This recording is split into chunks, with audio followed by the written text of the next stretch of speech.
Guerra comercial entre Estados Unidos e China. Você sabe como que o Brasil pode se beneficiar ou se prejudicar com essa guerra? Fica de olho que a gente te explica como.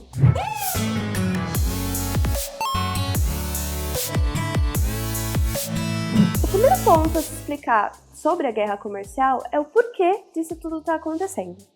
O governo Trump, em 2018, ele começou a ter medidas protecionistas quanto ao próprio território estadunidense. A intenção do governo Trump é gerar mais empregos internamente. E como que ele faz isso? Uma vez que você é uma empresa americana, seria muito mais benéfico para você comprar commodities mais baratos, certo? Nesse sentido, uma vez em que o governo americano faz taxações sobre produtos chineses, é muito melhor porque você compre isso dentro do seu país. E uma vez que você compra dentro do seu país, você gera empregos e estimula o consumo. Essa guerra ela teve início quando o governo Trump começou a taxar os commodities chineses, como por exemplo aço e alumínio.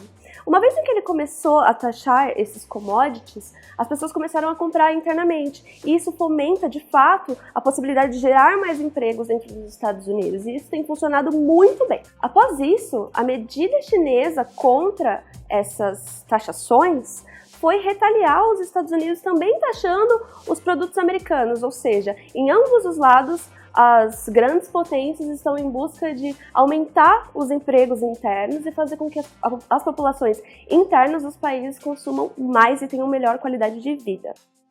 Uma das atitudes mais significativas dentro dessa guerra comercial aconteceu agora em 2019, que foi quando os Estados Unidos impôs taxas sobre os produtos da Huawei, que é uma das empresas de tecnologia mais respeitadas da China, que é também uma grande competidora de outras grandes empresas norte-americanas, como por exemplo a Apple e também a Samsung, que é coreana. Nesse sentido, a Google, que é uma empresa norte-americana e também responsável por sistemas operacionais como, por exemplo, a Android, ela não pôde ser implantada nos aparelhos da Huawei. Ou seja, a procura desses aparelhos dentro do cenário chinês não foi muito bem vista, tanto é que as pessoas pararam de comprar os aparelhos da Huawei. Essa medida dos Estados Unidos obrigou a empresa a criar o seu próprio sistema operacional. O surgimento de um novo sistema operacional vai fomentar mais ainda a competitividade entre os países. E é importante ressaltar que a China e os Estados Unidos são as maiores potências mundiais, ou seja, eles dominam o mercado global no que se refere à tecnologia. Em função desse debate comercial envolver duas potências globais muito influentes, isso pode afetar o Brasil, sim, e muito. Dentro desse cenário de brigas de grandes potências, é possível que o Brasil se beneficie com essa guerra, até porque ele pode ser um novo fornecedor, uma vez em que a China e os Estados Unidos não estão conversando muito bem a respeito de grandes trocas comerciais. O Brasil é o terceiro maior exportador de commodities do planeta, somente atrás da União Europeia e dos Estados Unidos. Por esse motivo, o Brasil ele pode se tornar um fornecedor em potencial para potências como a China e os Estados Unidos que compram muito, compram em peso. E com isso a gente pode ali ajustar a nossa balança comercial de modo favorável para nós. Tanto é que no primeiro ano da guerra comercial, a nossa balança cresceu 35% em relação a 2017. Ou seja, em função do embate entre Estados Unidos e China, nós começamos a exportar os nossos commodities para a China e começamos a lucrar bem mais com isso. Uma vez em que os Estados Unidos não é mais um cliente em potencial da China, nós podemos fazer as nossas vendas para eles como um possível substituto. Isso em determinados produtos, como por exemplo combustíveis, autopeças e maquinários para a indústria de base. Alguns exemplos de commodities que a gente pode acabar exportando aí para a China seriam amêndoas, soja, maçãs e carnes também. Até porque a gente tem um mercado bastante expressivo quanto a esse tipo de produção. É importante que o agronegócio brasileiro enxergue a China como um cliente potencial nesse momento. Até porque os Estados Unidos anteriormente forneciam esses produtos para eles, entretanto, em função dessa taxação, nós podemos nos tornar aí um novo fornecedor desse tipo de material. Uma vez em que a China perdeu um grande cliente, como por exemplo os Estados Unidos, pode acontecer deles quererem empurrar os produtos dele para nós, que não foram vendidos para os Estados Unidos. Nesse sentido, isso pode prejudicar grandemente o mercado interno brasileiro. Um outro ponto negativo dessa guerra comercial é o fato de que o mercado ele se torna imprevisível, uma vez em que duas grandes potências econômicas estão em disputa, até porque eles estão o tempo todo reajustando taxas e sempre para mais, a fim de sempre manter uma posição mais favorável em relação ao outro. Por isso que é importante ressaltar que os benefícios para o Brasil eles são num curto prazo. Imagina o seguinte, uma empresa que ela é brasileira e ela pretende, quem sabe, expandir o negócio dela em autopeças, que seria uma grande, quem sabe, um grande produto em potencial para você vender para a China.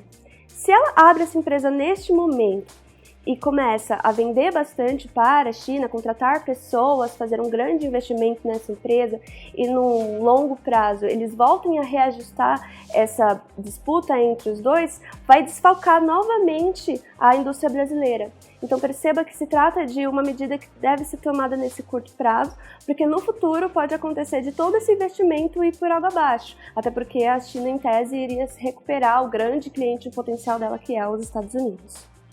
Outro ponto negativo desse embate comercial é que pode acontecer da economia mundial se desaquecer em função dessas taxas que estão sendo reajustadas o tempo inteiro. E uma vez em que o Brasil está inserido em todo esse contexto, pode acontecer de que a nossa economia também seja prejudicada, porque nós estamos num cenário pós-recessão, então nós necessariamente precisamos manter as nossas parcerias comerciais sempre muito bem estabelecidas e bem firmadas. Dessa forma, a melhor saída para o Brasil nesse momento é ter uma posição dupla, ou seja, exportar também para os Estados Unidos, também para a China, para que dessa forma nós mantenhamos os nossos lucros ali na margem ideal.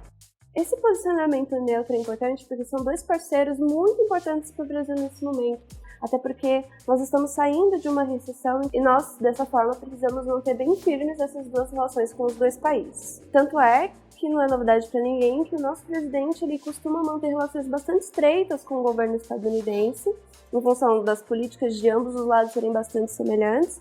Em contrapartida, o nosso vice-presidente ele tem visitado recentemente a capital chinesa, para tentar estabelecer aí essas relações comerciais de um modo bem estável. Agora vamos falar de investimento. Você já parou para pensar em como que esse embate todo pode influenciar na sua vida como investidor? De um lado, existe a possibilidade dos Estados Unidos de fato perder essa guerra comercial. Isso pode acarretar numa possível desvalorização do dólar, o que poderia prejudicar e muito a bolsa estadunidense. Essa instabilidade internacional ela pode de fato acarretar numa recessão global, até porque, como se tratam de duas grandes potências em disputa, isso pode acarretar no desaceleramento da economia mundial, prejudicando absolutamente todos os países, e isso é bem preocupante. Tanto é que vocês podem observar que toda vez em que sai alguma notícia de peso em relação ao embate econômico entre os Estados Unidos e China, sempre acontece das bolsas mundiais despencarem. O investimento que está muito em alta ultimamente, por exemplo, é o ouro. Por que isso tudo está acontecendo? Em função dessa crise global iminente que pode vir a acontecer, as bolsas elas têm caído o tempo todo e as pessoas estão gradualmente buscando por investimentos um pouquinho mais conservadores, como por exemplo o ouro. É importante mencionar que ele não é uma moeda fiduciária, isto é, você não precisa confiar no valor daquela moeda. Por isso que ele não tem tanta oscilação, e por isso que as pessoas estão em busca desse tipo de investimento. Por exemplo, não tem como imprimir ouro, ele vale o que vale, ponto e acabou. Então, nesse sentido, não precisa imprimir uma determinada confiança naquela moeda, porque ela já é confiante por si só. Um outro investimento que está bastante em alta dentro desse contexto é a criptomoeda. Por quê? Porque da mesma maneira que o ouro não possui um controlador fixo, a criptomoeda também não possui. E dessa forma é uma alternativa para a instabilidade do dólar dentro desse contexto. Se você gostou desse vídeo, se inscreva no canal, ativa o sininho, dê um joinha e manda para todo mundo que você gosta. Até mais, tchau!